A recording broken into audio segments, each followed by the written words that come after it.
ხულოსა და შუახევის მუნიციპალიტეტების სოფლებში წაბლანაში, დიდაჭარასა და ტაკიძეებში არსებული არასასოფლო სამეურნეო დანიშნულების მიწებში შეპესე აჭარისწყალ ჯორჯიას გადაეცა განკარგულებას ხელი საქართველოს პრემიერ-მინისტრმა 2 მაისს მოაწერა ხელი.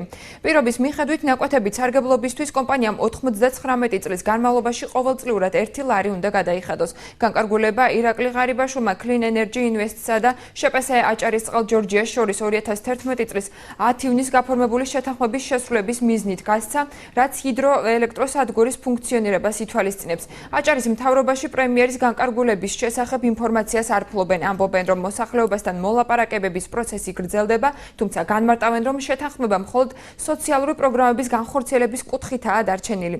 ჰესის აშენების წინააღმდეგ კი პროტესტი აღარ არსებობს.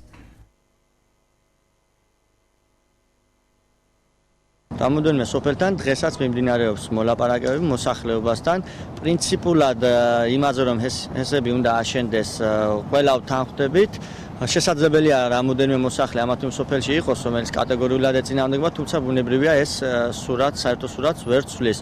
მინდა გითხრათ, რომ ძირითადი, ასე ვთქვათ, საკითხი, რაზეც მიმდინარეობს მოლაპარაკება და რაც შეთანხმების საგანი უნდა გახდეს, არის ის სოციალური და ინფრასტრუქტურული პროექტები, რომლის განხორციელების ვალდებულებასაც კომპანია იღებს ამათ სოფელში.